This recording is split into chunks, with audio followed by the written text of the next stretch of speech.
이제 하나님의 말씀은 신약성경 사도행전 20장 35절 말씀 보겠습니다. 사도행전 20장 35절 한 절인데 우리 한 목소리로 같이 읽겠습니다.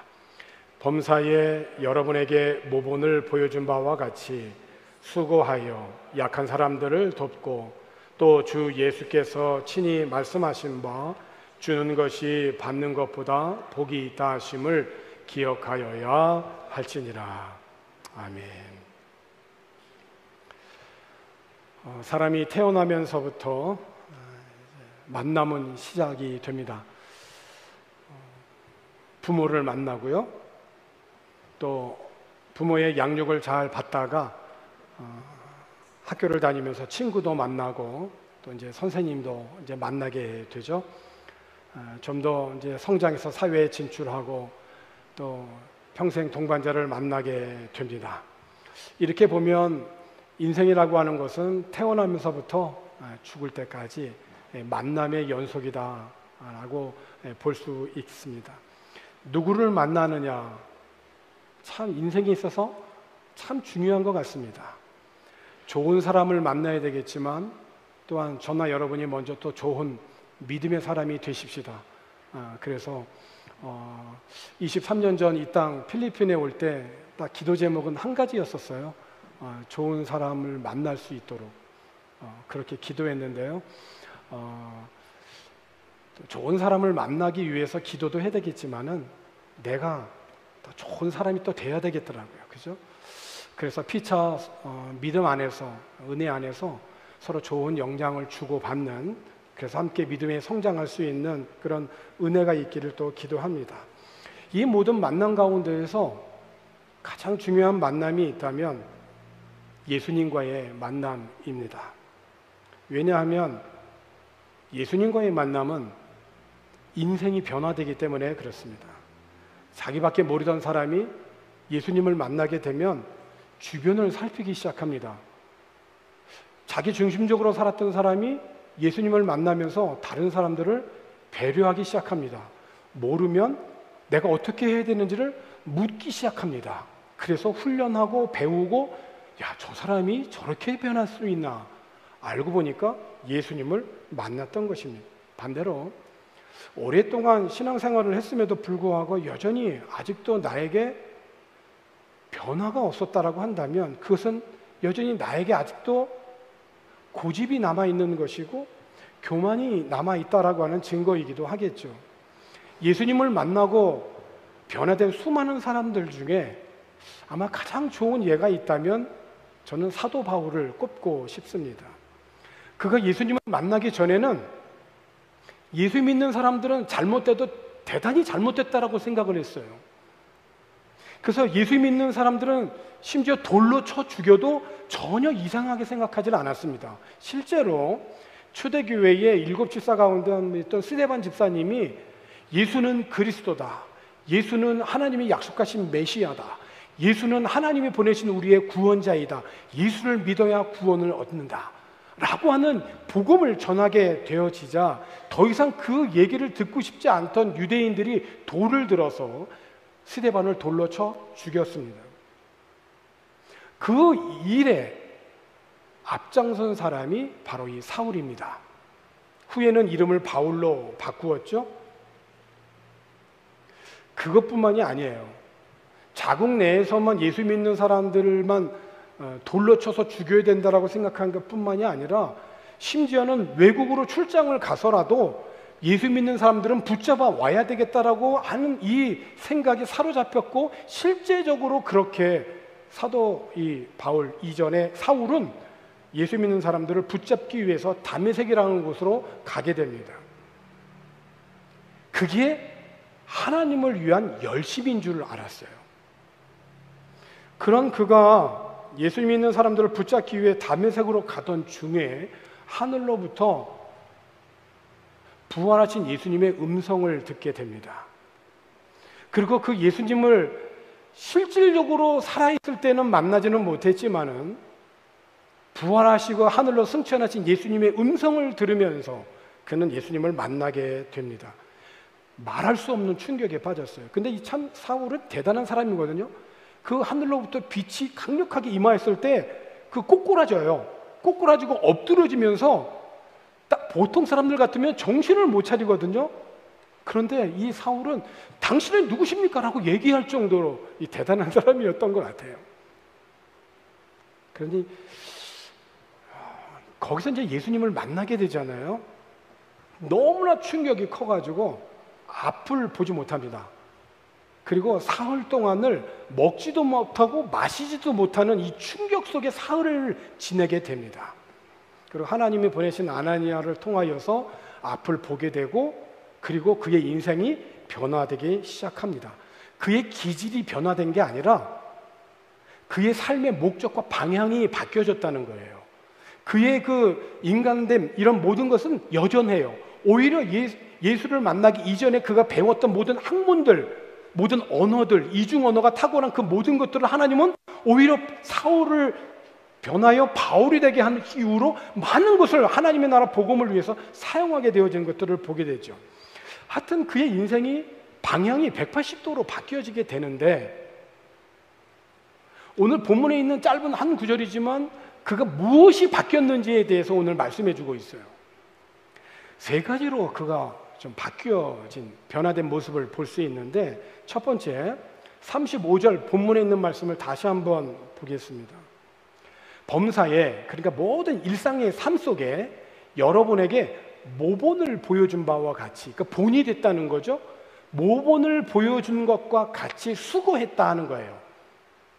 그래서 약한 사람들 돕고 예수께서 친히 말씀하신 바 주는 것이 받는 것보다 복이 있다 하심을 기억해야 된다. 사울에게 있어서 변화된 바울에게 있어서 첫 번째 모습은 뭐냐면 삶의 모든 영역에서 사람들에게 본이 되었다는 거예요. 본이. 이걸 수고했다는 거죠. 사도 바울이 이제 예수를 믿은 이후에 이제 그가 사명을 받게 되잖아요. 그리고 사역을 하면서 그가 받은 사명이 뭔지를 깨닫게 돼요. 아, 나는 땅끝까지 이르러 복음을 전하라고 하는 사명이 나에게 있었구나. 그리고 이중 언어가 탁월한 이 바울은 땅끝까지 가서 복음을 전하게 되는데 당시 땅끝인 스페인 땅에 가서 복음을 전합니다. 당시 지구는 동글다고 생각하지 않았잖아요.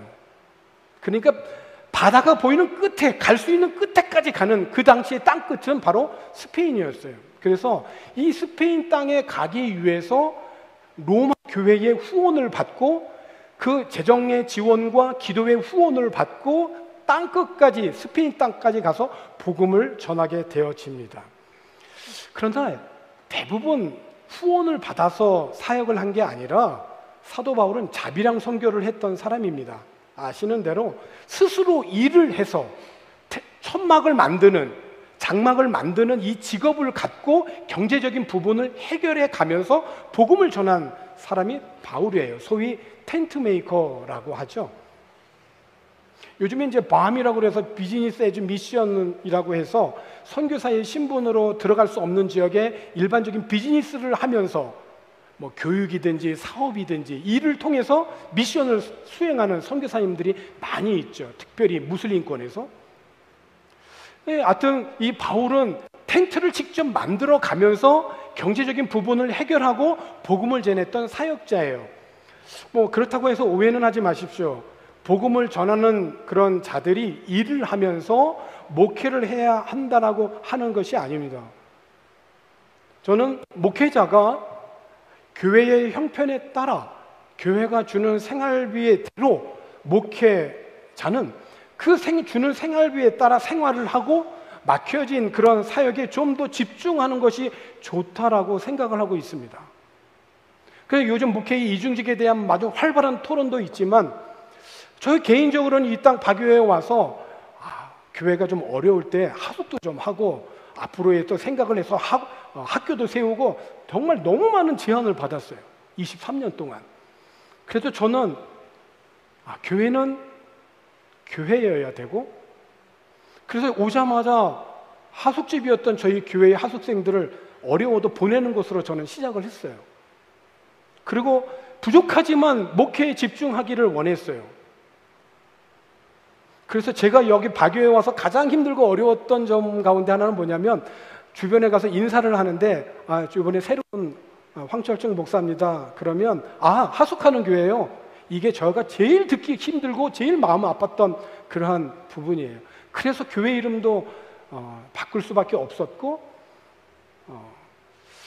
목사는 교회가 주는 생활비를 받고 그 생활만큼 어려우면 어려운 대로, 또 교회가 부해서 목회자에게 많은 사례비를 주어서 보다 더 많은 곳에 선교하고 베풀 수 있는 자리에 갈 수 있도록 교회가 배려해주면 그만큼 목회자는 그만큼 삶의 사역의 지경을 넓히면서 사역을 하는 그런 생각을 가지고 있습니다. 그러니까 사도 바울은 이방 지역에, 교회가 없는 지역에 가서 목회를 해야 되니까, 교회를 개척해야 되니까 누구도 후원할 수가 없었잖아요. 그러니까 텐트 만드는 자기 직업을 갖고 복음을 전했던 거예요. 근데 사도 바울이 범사에 어떻게 모본을 보였냐면, 오늘 본문에 있는 말씀의 앞에서 바울이 에베소 지역에 있는 장로들을 이렇게 청해가지고 자기가 지금까지 어떻게 했는지에 대해서 고백을 합니다. 이렇게 고백을 해요. 사도행전 20장 17절에 있는 그런 말씀서부터 보면, 바울이 밀레도에게 사람을 에베소로 보내어 교회 장로들을 청하니 오매 그들에게 말하되, 아시아에 들어온 첫날부터 지금까지 내가 항상 여러분 가운데에서 어떻게 행하였는지를 여러분도 아는 바니, 다 알고 있다는 거예요. 뭘 알았죠? 19절에 곧 모든 겸손과 눈물이며 유대인의 관계로 말미암아 당한 시험을 참고 주를 섬긴 것과, 20절 유익한 것은 무엇이든지 공중 앞에서나 각 집에서나 거리낌이 없이 여러분에게 전하여 가르치고, 21절 유대인과 헬라인들에게 하나님께 대한 회개와 우리 주 예수 그리스도께 대한 믿음을 증언하는 것이라. 보라, 이제 나는 성령에 매여 예루살렘으로 가는데 거기서 무슨 일을 당할는지 알지 못하노라.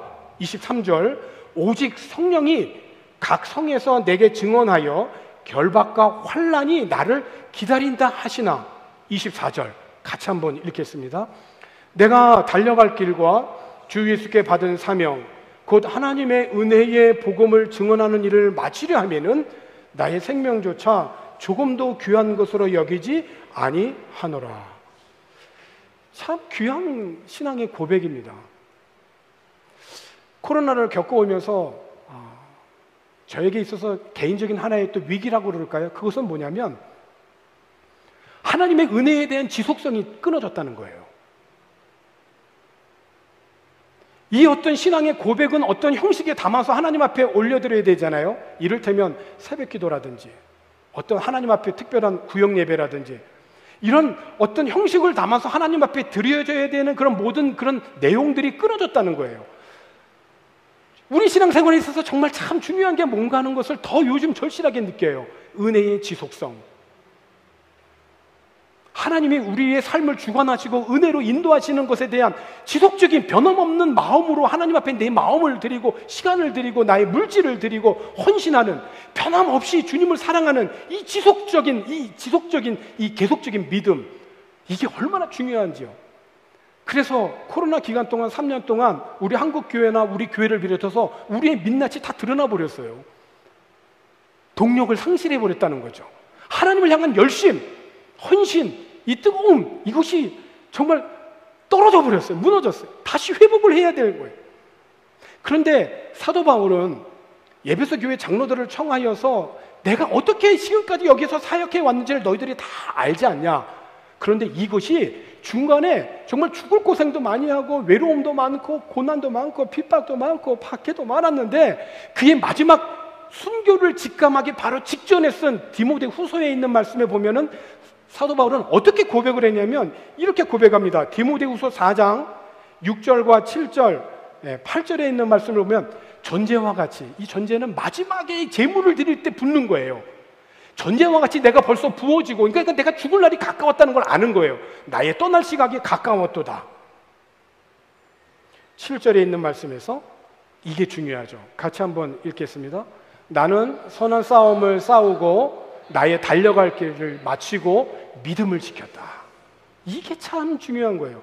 그리고 8절에 자기뿐만이 아니라 8절에 보니까 이제 후로는 나를 위하여 의의 면류관이 예비되었으므로 주 곧 의로우신 재판장이 그날에 내게 주실 것이며 내게만 아니라 주의 나타나심을 사모하는 모든 자에게도니라.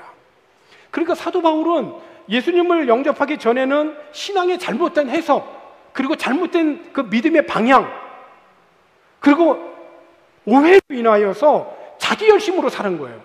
자기 열심으로 사는 게 이게 신앙인 줄 알았던 거예요. 그런데 길과 진리와 생명 되신 예수님을 만나고 나서야 진짜를 보게 된 거죠. 진짜를 경험하게 된 거예요. 그래서 그가 맡겨진 그 사명을 다하여서 하나님의 부르심을 받기 전까지 그는 변함없이 지속적으로 하나님께 헌신했던 사역자예요. 그러니까 자기 주위에 있는 모든 사람들에게 모본이 되는 삶이 결코 쉬운 일이 아닐 것입니다. 더구나 사탄은 그제나 지금이나 주님이 이 땅을 다시 오셔서 임하셔서 심판하시는 그날까지 사탄의 변함없는 그러한 전략이 뭘까요? 하나님의 영광을 회파하는 겁니다. 하나님의 교회를 영광을 회파하는 거예요. 오늘날의 정치, 경제, 사회, 문화 모든 교육의 영역에서 하나님의 영광을 회파하는 거예요. 이제 드러내놓고 하나님의 영광을 회파시켜요. 그래서 거기에 대해서 실족하게 하고 넘어지게 하고 그리고 믿음을 저버리게 되는 일들이 너무너무 많아졌어요. 이 전략이 성공하는 거죠. 사탄의 전략이. 우리는 거기에 넘어가면 안 되는 거예요. 하나님의 관계에서 떠나면 절대로 안 되는 거예요. 이 사탄의 전략을 알고 있는 우리들은 오히려 담대한 믿음이 필요해요. 그럴수록 세상 모든 삶의 영역에서 하나님의 영광을 회파하는 이 타락한 그 부패한 이 세상 속에서도 우리들은 믿음을 가지고 이 세상 속에서 그리스도의 편지가 되고 향기가 되어서 하나님이 받으실 만한 그런 제물이 되어야 될 줄로 믿습니다. 악은 악으로 심판을 당하게 되어 있어요. 이스라엘의 역사를 보세요. 자기가 왕이 되겠다고 반란을 일으키고 다 그 다음에 신하로 죽임을 당하고 악이 악을 심판을 해요. 하지만 하나님의 선하심은 영원하실 것입니다.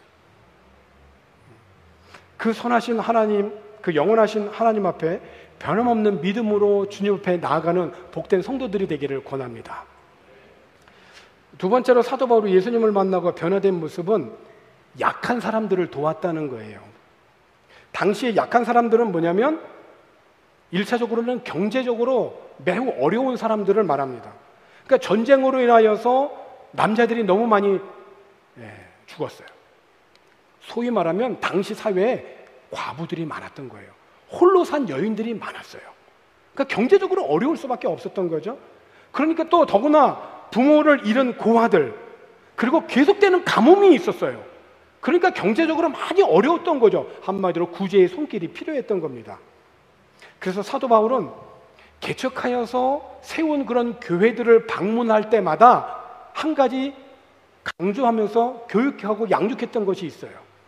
우리들이 예루살렘 교회로부터 복음을 듣고 영적으로 하나님의 은혜로 자녀가 되어서 이 은혜를 받았으니 지금 예루살렘 지역이 가뭄으로 인하여 어려움을 당할 때 우리가 구제헌금을 보내야 된다. 미리 준비해라. 그래서 세워진 개척된 교회에 갈 때마다 준비된 구제헌금을 걷었어요. 그리고 그 헌금을 예루살렘 교회에다가 전달을 했어요.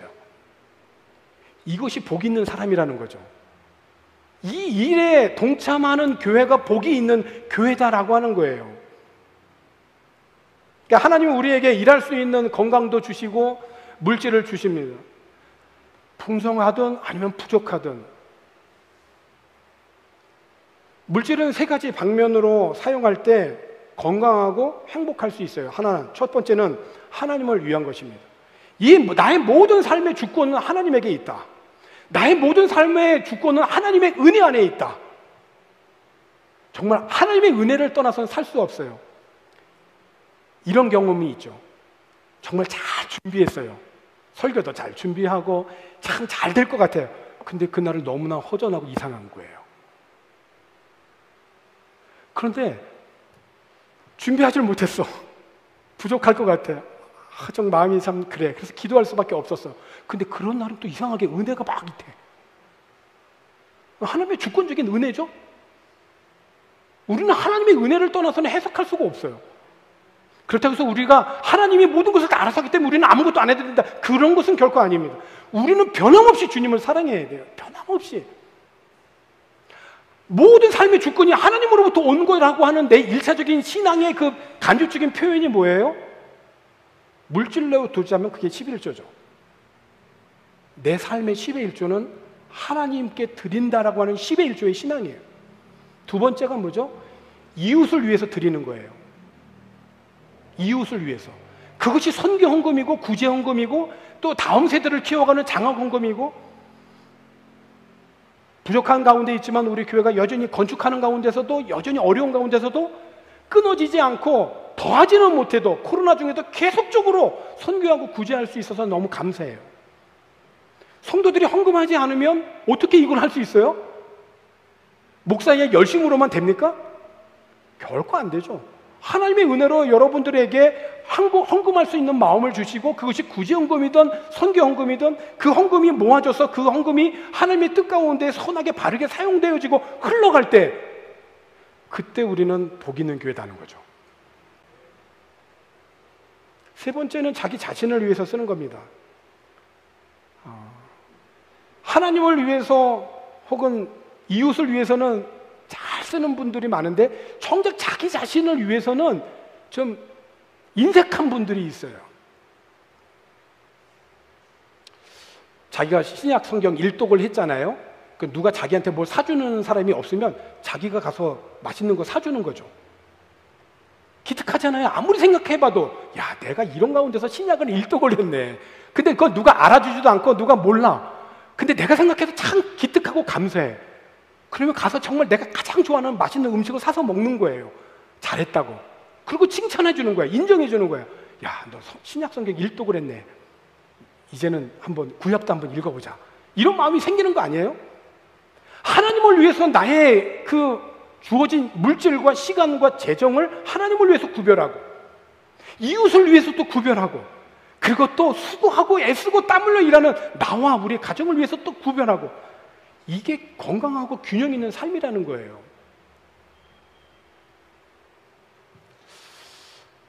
우리들이 물질을 사용함에 있어서 축복의 통로가 될 수 있기를 축복합니다. 사도 바울은 이런 자가 복이 있는 자다라고 그렇게 딱 오늘 성경에 이렇게 말씀해 주고 있는데, 그것이 바로 오늘 본문에 있는 말씀이었던 거예요. 그 본문에 있는 말씀에서 세 번째로 살펴볼 것은 뭐냐면, 이런 자가 복이 있다라고 하는데, 그런 자는 누구냐면 하나님의 말씀을 기억하는 자예요. 말씀을 기억하는 자. 말씀을 기억해야 그 말씀이 우리 가운데서 떠오를 거 아니겠어요? 만약에 여러분 뭐 그럴 일은 없겠지만은, 지금 이 시간 이후로 세상에 있는 모든 성경책이 다 없어진다고 보세요. 우리는 신앙은 이 성경을 떠나서는 살 수 없잖아요. 이 성경을 떠나서 어떻게 살 수 있어요? 우리는 신앙은 이 성경을 떠나서 해석이 될 수가 없어요. 근데 오늘 이 시간 이후로 이 세상에 있는 모든 성경책이 다 없어졌어요. 성경책을 구할 수가 없어요. 그런데 어떤 사람이 성경을 읽을 수 있을까요? 성경 말씀을 기억하는 사람, 여기에 마음에 담아있는 사람, 성경 말씀을 암송한 사람, 그 사람은 성경책이 없어도 여기에 있거든요. 여기에. 그런데 오늘 본문에 있는 말씀에 보니까 그렇잖아요. 주님의 말씀을 기억해야 될지니라. 그러니까 예수님의 말씀을 기억하고 살아가는 사람은 궁극적으로 잘못되지 않습니다.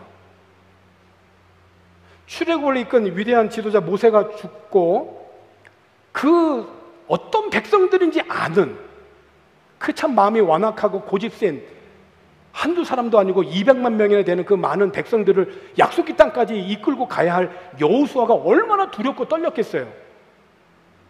모세 뒤에 있을 때는 그래도 마음이 좀 편했죠. 근데 모세가 이제 하나님의 부르심을 받고 죽고 없단 말이에요. 이제는 내가 맨 앞장에 서야 돼요. 그리고 모든 백성들을 이끌고 가야 된단 말입니다. 어떻게 그 사명을 감당할 수 있겠어요? 정말 두렵고 떨린 거예요. 그러니까 성경에는 강하고 담대하라, 강하고 담대하라. 왜? 자꾸 계속 떨고 있으니까.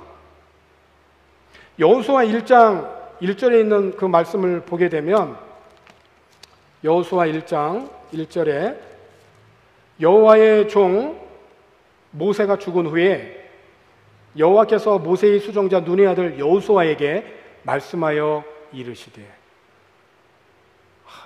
너무 감동적이지 않습니까? 하나님이 여호수아에게 말씀하셨어요. 이 은혜가 오늘 저와 여러분들에게도 임하면 얼마나 더 좋습니까? 그죠? 하나님이 나에게 말씀하여 주시는 거예요. 그래서 예배가 중요한 거죠. 예배는 그 하나님의 말씀을 듣는 시간이니까.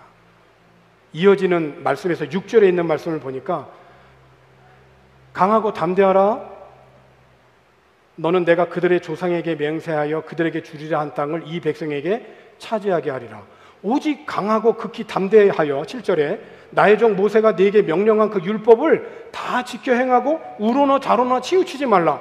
그리하면 내가 어디로 가든지 형통하리니. 8절 이 율법책을 내 입에서 떠나지 말게 하며 주야로 그것을 묵상하여 그 안에 기록된 대로 다 지켜 행하라. 그리하면 내 길이 평탄하게 될 것이며 내가 형통하리라. 하나님의 말씀을 지키는 게 형통이라는 거죠. 하나님과 거래하지 않은 얘기가 아닙니다. 하나님은 우리하고 거래하는 분이 아니에요. 하나님은 우리의 믿음의 대상이지, 우리가 거래해서 내가 이만큼 했으니까 이만큼 주세요라고 하는 거래의 대상이 결코 아닙니다. 우리가 하나님 무슨 선한 일을 하고 무슨 뭘 하고 해서 하나님 내가 이만큼 했으니까 이만큼 주세요, 이거는 세상의 논리잖아요. 우리는 하나님의 은혜 안에서 주어지는 거예요. 그렇죠?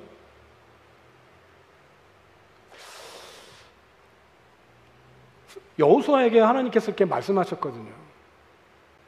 두렵고 떨리지.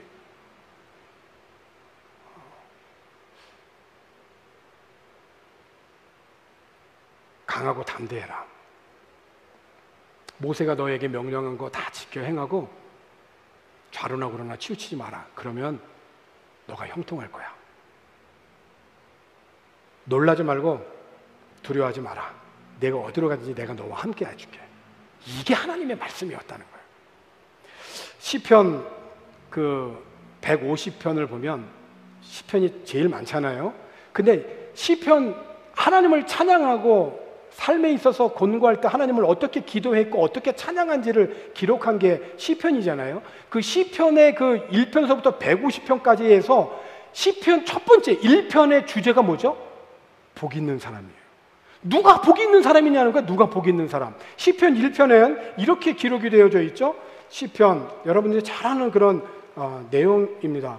시편 1편 1절에 있는 말씀에서 복 있는 사람은, 이게 시편의 첫 번째 주제예요.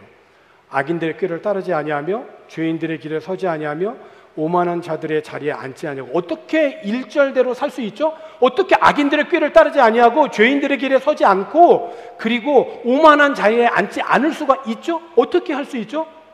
2절이죠.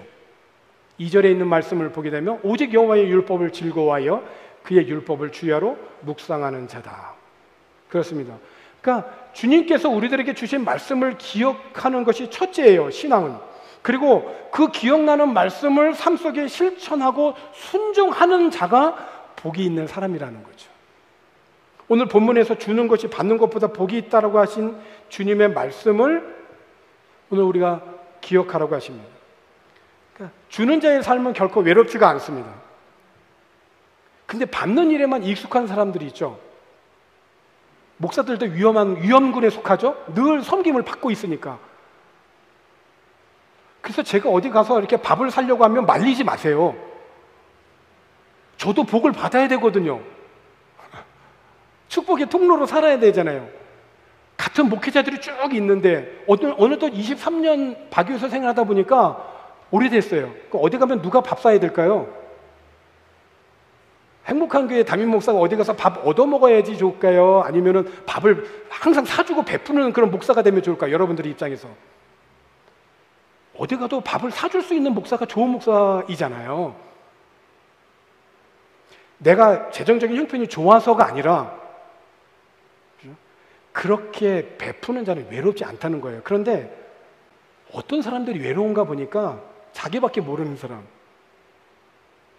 베풀지를 못하는 사람, 나눔이 없는 사람, 한마디로 인색한 사람, 하나님에 대해서도 인색하고 사람에 대해서도 인색하고 이거 모으면 내가 잘 될 것 같지만 보세요, 다 다 엉뚱한 데로 다 빠져나가더라니까 보니까요. 다 빠져나가 엉뚱한 데로. 근데 항상 베푸는 사람은 계속 베풀 수 있도록 하나님이 주시는 거예요. 그러니까 복 있는 사람인 거죠. 다윗이 통일 왕국의 진정한 왕이 되기 전에 이런 일이 있었어요. 이 말씀만 하고 마치려고 하는데, 시글락이라고 하는 곳에 이제 다윗이 거점을 두고 이제 활동을 하고 있었었는데, 그 시글락이라고 하는 곳에 잠깐 한 3일 정도를 비웠어요. 그리고 밖에 나갔다가 왔는데 보니까 아말렉이라고 하는 족속들이 와가지고 시글락을 쑥대밭을 만들어 놓은 거예요. 나이에 상관없이 여자들은, 어린 아이들은 소처럼 다 끌고 가버렸어요. 그러니까 남자들은 밖에 나가서 3일 동안 일하고 왔는데 와서 보니까, 집에 와서 보니까 자기의 아내와 자녀들 모든 물건들이 전부 다 뺏겨버린 거죠. 포로로 잡혀갔어요. 그러니까 다윗과 그의 부하들이 기진맥진할 때까지 울고 또 울었습니다. 그런데 다윗의 공경은 그것으로 끝나지 않습니다. 가족을 잃고 원통한 나머지 다윗을 돌로 치자라는 의견이 그 무리들 가운데 일어난 거예요.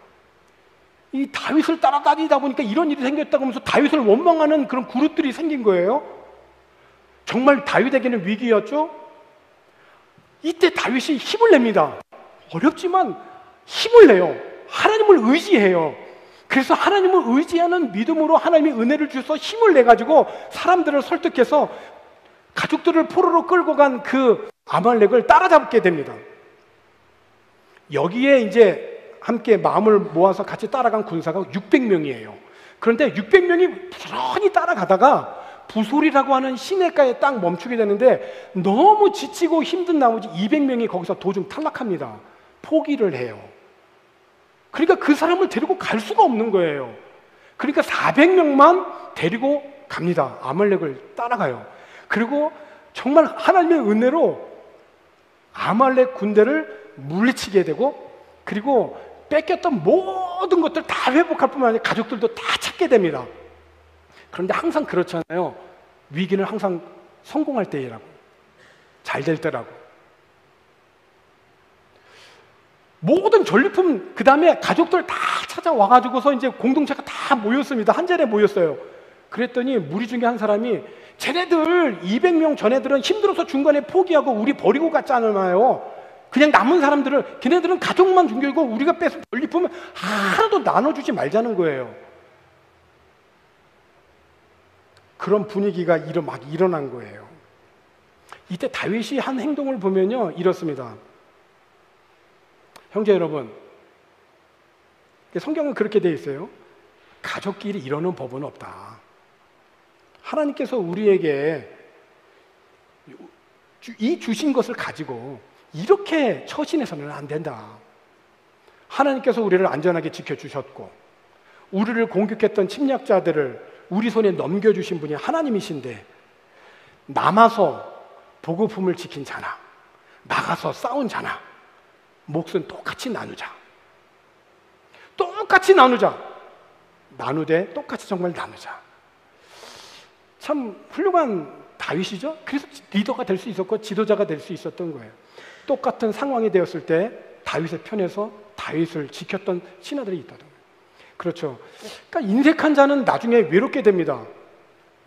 그때는 누구도 원망할 수가 없어요.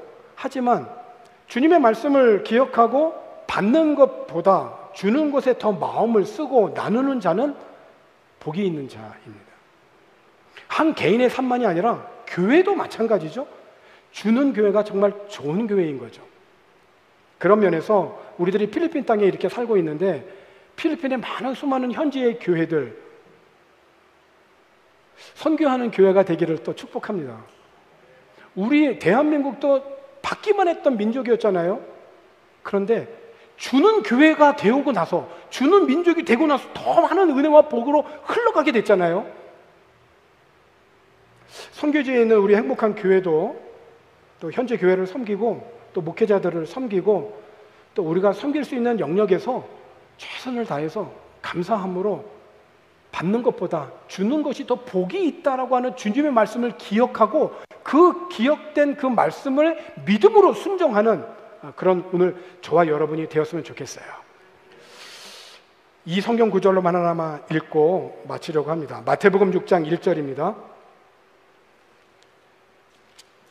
마태복음 6장 1절입니다. 1절로 4절입니다. 사람에게 보이려고 그들 앞에서 너희 의를 행하지 않도록 주의하라. 그리하지 아니하면 하늘에 계신 너희 아버지께 상을 받지 못하느니라. 그러므로 구제할 때에 외식하는 자가 사람에게서 영광을 받으려고 회당과 거리에서 하는 것 같이 너희 앞에 나팔을 불지 말라. 진실로 너희에게 이르노니 그들은 자기 상을 이미 받았느니라. 너는 구제할 때에 오른손이 하는 것을 왼손이 모르게 하여 내 구제함을 은밀하게 하라. 은밀한 중에 보시는 너희 아버지께서 갚으시리라.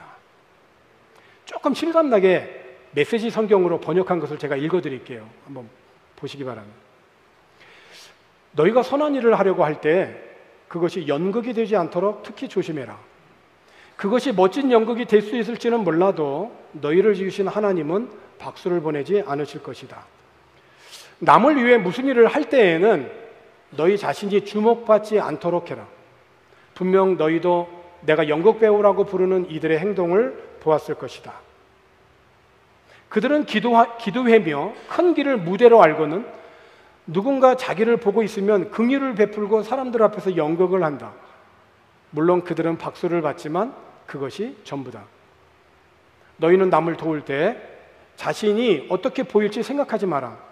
그냥 소리내지 말고 은밀히 도와줘라.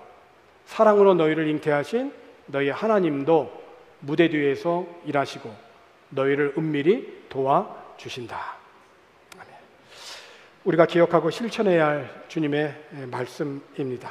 오늘 예배에 참여한 모든 교우들과 우리 교회가 이 주님의 말씀을 기억하고 복 있는 사람으로 행복한 의로운 주님의 자녀 되기를 주의 이름으로 축원합니다. 하나님 아버지 감사합니다. 삶의 모든 영역에서 그리스도의 향기와 그리스도의 편지가 되는 삶의 모본이 되게 하여 주시고 또 수고하고 약한 사람들을 돕고 또 주는 것이 받는 것보다 복이 있다라고 하신 그 주님의 말씀에 우리가 기쁨으로 자원하고 순종해서 오늘 우리들의 인생이 하나님과 의로운 관계 속에서 주님의 은혜 안에 더 주님의 말씀에 순종하고 그래서 하나님의 은혜와 복을 세상 가운데 흘려보내는 귀한 주님의 자녀들 되게 하여 주옵소서. 감사를 드리고 예수님의 이름으로 기도하옵나이다.